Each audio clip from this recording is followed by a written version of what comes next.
बागलकोट जिल्ह्यातील जमखंडी विधानसभा मतदारसंघात मतदार यादीच्या विशेष संपूर्ण पुनरावलोकन मोहिमेला सुरुवात करण्यात आली आहे. उपविभागीय अधिकारी श्वेता बिडीकर यांनी पत्रकार परिषदेत माहिती देताना सांगितले की भारत निवडणूक आयोगाच्या निर्देशानुसार कर्नाटक राज्य तिसऱ्या टप्प्यातील विशेष पुनरावलोकनासाठी निवडले गेले असून जमखंडी मतदारसंघ ही मोहीम व्यापक पातळीवर राबवली जात आहे. 30 जूनपासून घराघरात जाऊन मतदारांची माहिती संकलित करण्यात येणार आहे. मतदारसंघातील 2,30,000हून अधिक मतदारांसाठी एन्युमरेशन फॉर्म वितरित करण्यात आले असून बूथ स्तर अधिकारी प्रत्येक घराला भेट देऊन फॉर्म देणार व पुन्हा संकलित करणार आहेत. जमखंडी मतदारसंघात एकूण 232 मतदार केंद्रे असून प्रत्येक ग्रामपंचायतीत सहाय्य केंद्र आणि हेल्प डेस्क स्थापन करून मतदारांना मार्गदर्शन केले जाणार असल्याचेही त्यांनी सांगितले. ಸ್ಕ್ಯಾನ್ ಮಾಡಿ ಫಿಲ್ಅಪ್ ಮಾಡ್ಕೋಬಹುದು. ಇಲ್ಲ ಅಂತಂದ್ರೆ ನಂತರದಲ್ಲಿ BLO ಈ QR ಕೋಡ್ ಅನ್ನು ಸ್ಕ್ಯಾನ್ ಮಾಡಿ ತನ್ನ ಆ್ಯಪ್ ಒಳಗೆ ಹಾಕಿ ಇದೇನು ಫಾರ್ಮ್ ತುಂಬಿರ್ತಾರಲ್ಲ ಅದನ್ನ ಡೇಟಾ ಹಾಕಬೇಕು. ಸೊ ಇಲ್ಲಿ ಆ ಮತದಾರರಂದು ಈಗೇನು ಫೋಟೋ ಕೊಟ್ಟಿರ್ತಾರಲ್ಲ ಅದ್ರ ಫೋಟೋ ಇರ್ತದ ಮತ್ತು ಇತ್ತೀಚಿನ ಭಾವಚಿತ್ರ ಲಗತ್ತಿಸಿ ಅಂತ ಹೇಳಿ ಒಂದು ಸ್ಪೇಸ್ ಬಿಟ್ಟಾರ. ಸೊ ಈ ಫಾರ್ಮ್ ಅನ್ನ ನಾವು ಎಕ್ಸಾಕ್ಟ್ಲಿ ಎಲ್ಲ ಮತದಾರರಿಗೆ ಕೊಡ್ತೀವಿ.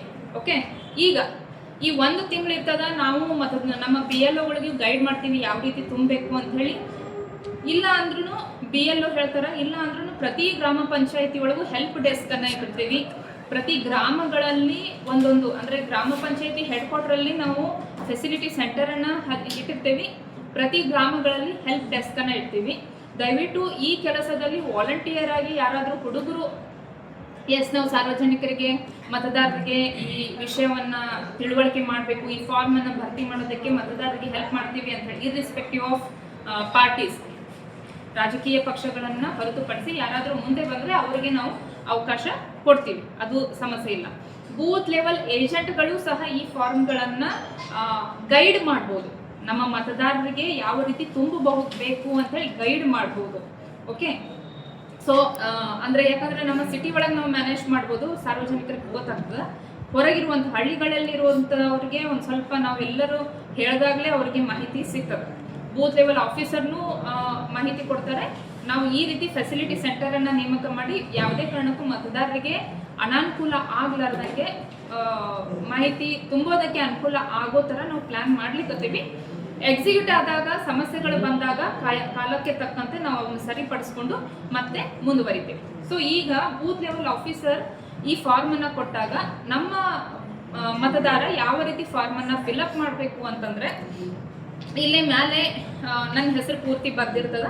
ಫಾರ್ ಎಕ್ಸಾಂಪಲ್ ಈ ಕಡೆ ಭಾಗದಲ್ಲಿ ಹಿಂದಿನ ವಿಶೇಷ ಸಮಗ್ರ ಪರಿಷ್ಕರಣೆಯ ಮತದಾರರ ಪಟ್ಟಿಯಲ್ಲಿನ ಮತದಾರನ ವಿವರಗಳು. ಒಂದು ವೇಳೆ 2002 ಒಳಗೆ ನಾನು ಹಿಂದಿನ 2002 ಈಸ್ ಬೇಸ್ ನಮ್ದೀಗ ಆ SIR ಒಳಗೆ ನನ್ನ ಹೆಸರು ಇತ್ತು ಅಂತಂದ್ರೆ ನಾನು ನನ್ನ ವಿಷಯವನ್ನೆಲ್ಲ ನನ್ನ ಮಾಹಿತಿಯನ್ನೆಲ್ಲ ಈ ಬಾಕ್ಸ್ನಲ್ಲಿ ನಾವು ತುಂಬ್ತೀವಿ, ಬಲಗಡೆ ಬಾಕ್ಸ್ನಲ್ಲಿ ನಾವು ತುಂಬ್ತೀವಿ.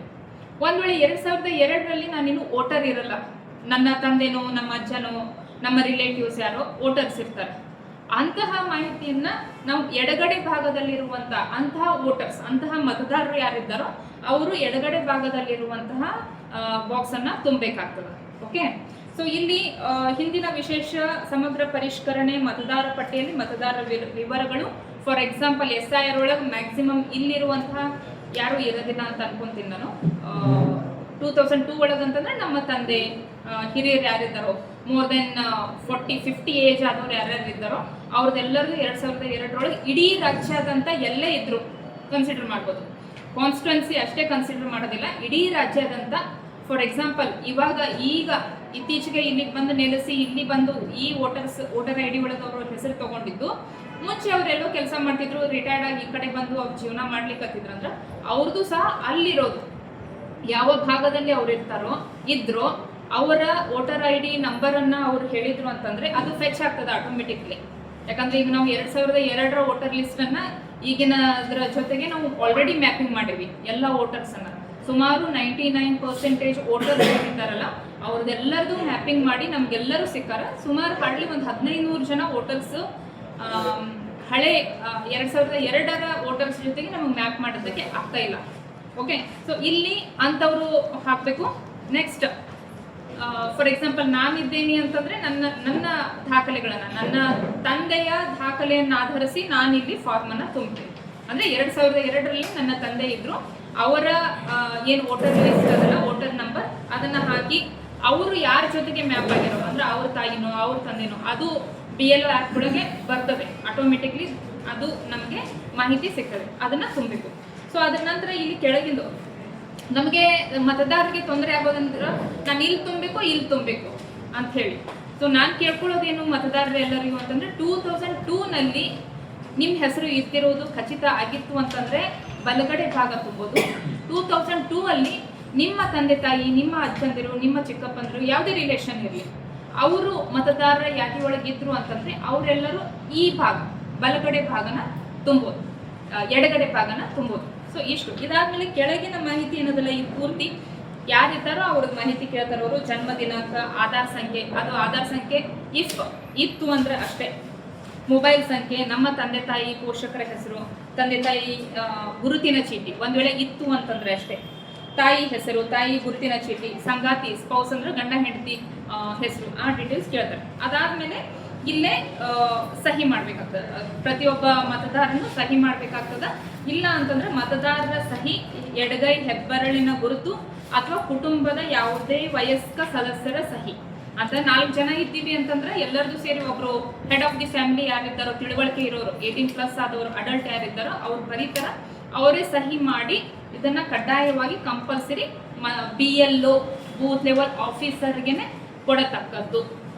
ಓಕೆ, ಇಲ್ಲಿ ಗಮನಿಸಬೇಕಾಗಿರುವಂತಹ ವಿಷಯ, ಸಾರ್ವಜನಿಕರು ಮತದಾರರಿಗೆ ನಾನು ಕೇಳ್ಕೊಳ್ಳೋದೇನಂತಂದ್ರೆ ಒಂದು 3 ಕಂಡೀಷನ್ಸ್ ಈ ಇಲ್ಲೇ ಫಾರ್ಮ್ ಅಲ್ಲಿ ಮತದಾರರಿಗೆ ಕೊಡ್ತಾರೆ. ಒಂದು ಏನಂತಂದ್ರೆ, ಮೇಲೆ ಉಲ್ಲೇಖಿಸಿರುವಂತಹ ಎಲ್ಲ ವಿಷಯ ನನ್ನ ಕುಟುಂಬದ ಸದಸ್ಯರ ಇದೇ ದೇಶದ ಪೌರತ್ವವನ್ನು ಯಾವುದೇ ದೇಶದ ಪೌರತ್ವವನ್ನ ಹೊಂದಿರೋದಿಲ್ಲ ಅನ್ನೋದನ್ನ ನಾವೇ ಆಸ್ ಮತದಾರ ನಾವೇ ದೃಢೀಪಡಿಸ್ಕೊಂತೀವಿ.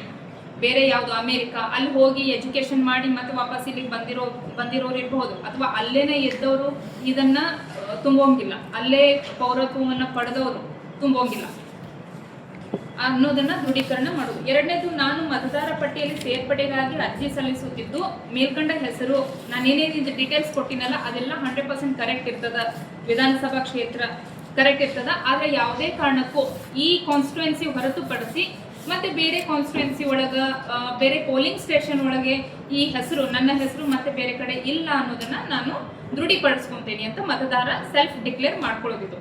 ಲಾಸ್ಟಿಗೆ ಈ ಎಲ್ಲ ಮಾಹಿತಿಗಳು ನನ್ನ ಗಮನದಲ್ಲಿ ಇರೋಂಗೆ ಕರೆಕ್ಟ್ ಆಗಿರ್ತದೆ. ಒಂದು ವೇಳೆ ತಪ್ಪಾಗಿದ್ರು ನನ್ನ ಮಾಹಿತಿ ಅದನ್ನೇ ಈ ಮಾಹಿತಿಯನ್ನೇ ಕೊಟ್ಟಿದ್ದೆ ಅಂತಂದ್ರೆ ನಾನು ರಿಪ್ರೆಸೆಂಟೇಟಿವ್ ಆಕ್ಟ್, ಪ್ರಜಾಪ್ರತಿನಿಧಿ ಕಾಯ್ದೆ 1950ರ ಕಲಂ 31ರ ಅಡಿ 1 ವರ್ಷದ ಶಿಕ್ಷೆ ಅಥವಾ ದಂಡನೆಯನ್ನ ವಿಧಿಸಬಹುದಾಗಿದ್ದು ಅದಕ್ಕೆ ನನ್ನ ಸಮ್ಮತಿ ಇರುತ್ತದೆ.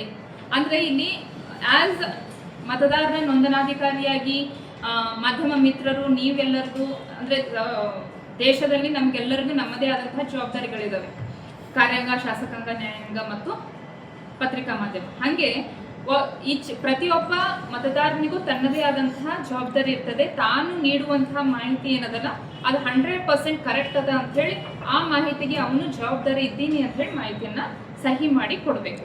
ಸೊ ಅದನ್ನೆಲ್ಲ ಪರಿಶೀಲನೆ ಮಾಡಿ ನಮ್ಮ BLO ಸಹಿ ಮಾಡಿ ಇದನ್ನ ನೇರವಾಗಿ ನಮ್ಮ ಕಚೇರಿಗಳಿಗೆ ತಲುಪಿಸ್ತಾರ. ಇಲ್ಲಿ ಇನ್ನೊಂದೇನು ಅಂತಂದ್ರೆ, ಈ QR ಕೋಡ್ ತಗೊಂಡು ಸಾರ್ವಜನಿಕರು ನೇರವಾಗಿ ವೋಟರ್ ಹೆಲ್ಪ್ಲೈನ್ ಆ್ಯಪ್, ಮತ್ತೊಂದಲ್ಲ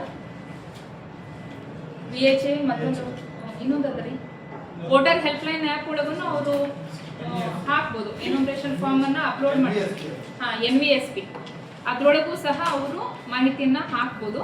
ಇಲ್ಲ ಅಂತಂದ್ರೆ ನಮ್ಮ ಬೂತ್ ಲೆವೆಲ್ ಆಫೀಸರ್ ತನ್ನ BLO ಆ್ಯಪ್ ಒಳಗೆ ಈ ಮಾಹಿತಿಯನ್ನ ಅಪ್ಲೋಡ್ ಮಾಡಿ ಅವ್ರು ಹಾಕ್ತಾರೆ. ಅಂಡ್ ಈ ಫಾರ್ಮ್ ಕೊಟ್ಟ ನಂತರ BLO ಕೆಲಸ ಶುರು ಆಗ್ತದೆ, ನಮ್ಮ मतदारांची जबाबदारी मुगीतದೆ.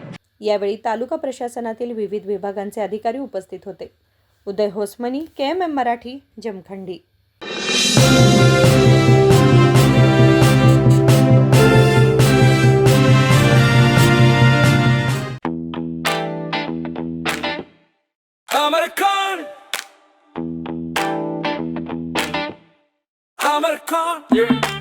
Amarcon collection में आओ,